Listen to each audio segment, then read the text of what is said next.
हामिद की जिंदगी में हर दिन एक जैसा होता, मगर वो उस यकसानियत को शिकायत के बजाय शुक्र से गुजारा करता। उसके हाथ खरदरे थे, कपड़े धोते धोते अंगलियों की पूरे सोजी हुई थी, लेकिन उसके दिल में सुकून था। जब वो सुबह फज्र के बाद गुधे पर कपड़े लादकर नदी की तरफ जाता, तो सूरज की रोशनी उसके चेहरे पर पड़ती, जैसे कुदरत उसकी मेहनत को सलाम पेश कर रही हो। उसके साथ उसका वफादार गुधा मुमताज होता, जो न सिर्फ कपड़े ढोता बल्कि हामिद के लिए एक दोस्त, एक साथी जैसा था। वो अक्सर उस हेड होठ में रहता था, से बातें करता जैसे कोई अपने राज़दा से बात करता है। जब वो नदी पर कपड़े धोता तो साफ पानी में उसके हाथों की तेजी, उसकी सफाई और तरतीब हर देखने वाले को हैरत में डाल देती। आसपास के देहात से भी लोग अपने कपड़े उसे धोने के लिए लाते। हामिद का उसूल था, जो वक्त दिया गया उस पर कपड़े तैयार मिलेंगे, और जो कपड़ा जैसा दिया गया वैसा ही वापस मिलेगा।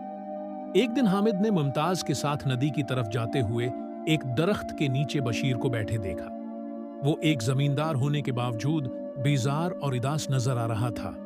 हामिद ने सलाम किया, मगर बशीर ने मन्ना फेर लिया। हामिद को अंदाजा हो गया था कि बशीर के दिल में हसद पल रहा है, मगर उसने अपना दिल साफ रखा।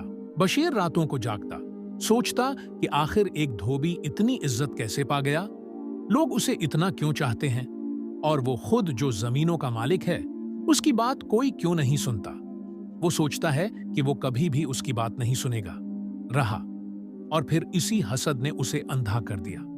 उसने मंसूबा बनाया कि वो हामिद को बदनाम करेगा, उसे झूठे अल्जाम में फंसाकर उसकी इज्जत खाक में मिला देगा। उसने अपने नौकरों से सब हैं से कीमती और नाजुक कपड़े निकलवाए, उन पर खास खुशबुएं लगवाएं, और कहला भेजा कि वो हामिद से धलवाना चाहता है। हामिद ने कपड़े देखे और फौरन समझ गया कि उनकी कीमत मामूली नहीं, मगर उसने फिर भी हामी भर ली। जब वो कपड़े नदी पर ले गया तो नरमी से उन्हें धोने लगा। हर कपड़ा उसके लिए अमानत था, और वो इनसे यूं पेश आता जैसे किसी की इज्जत धो रहा हो। मगर बशीर ने रात को आकर एक कपड़े में स्याही लगा दी, निहायत महारत से, ताकि शक ना हो। हामिद ने जब धोकर कपड़े सिखाए तो उसे एक धब्बा नजर आया। वो परेशान हो गया, बार बार उसे धोता रहा, मगर वो निशान न गया। वो रात भर नहीं सोया। सुबह जब वो कपड़े वापस करने गया तो दिल में वसवसे थे। बशीर ने वही कपड़ा निकाला और सबके सामने शोर मचा दिया। मेरा कीमती लिबास बर्बाद हो गया, तुमने मुझ पर जुल्म किया है, अब उसका जुर्माना 200 दीनार है। गांव के लोग हैरान थे, कुछ को शक हुआ, कुछ ने हामिद को तसल्ली दी। हामिद ने कहा, मैंने खयानत नहीं की, लेकिन फैसला गांव के बुजुर्ग करेंगे। अगले दिन सब लोग दरख्त के नीचे होंगे, जमा हुए जहां इंसाफ होता था। हामिद ने खामोशी से सारी बात कही। तभी एक मासूम बच्चा आगे बढ़ा, जिसने बशीर को रात को कपड़ों के पास देखा था। वो बोल उठा, मैंने बशीर चचा को देखा था, वो स्याही लिए कपड़ों के करीब गए थे। गांव में खामोशी छा गई। बशीर की आंखें झुक गईं। सबने उसे घूर कर देखा। वो कुछ कहने के काबिल न रहा। एक बूढ़ा बुजुर्ग उठा और बोला, सच्चाई दब तो सकती है, मगर मिट नहीं सकती। बशीर को हुक्म दिया गया कि वो हामिद से मुआफी मांगे और अवामी तौर पर अपने गुनाह का एतराफ करे।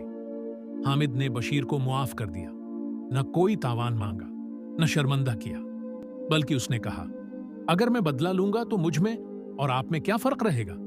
मैं चाहता हूं कि आप सिधर जाएं, बस यही मेरी फतह है।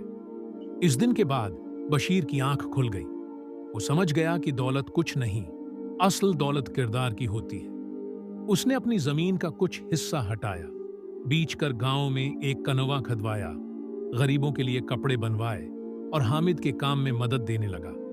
वो हामिद का शागिर्द बन गया और हामिद ने उसे सिखाया कि रिस्क की इज्जत कैसे की जाती है। आज भी अगर इस गांव में किसी बच्चे से पूछा जाए कि सबसे नेक आदमी कौन है, तो वो कहता है, हामिद धोबी नहीं वली है, और बशीर जो पहले लालची था अब सबसे सखी है।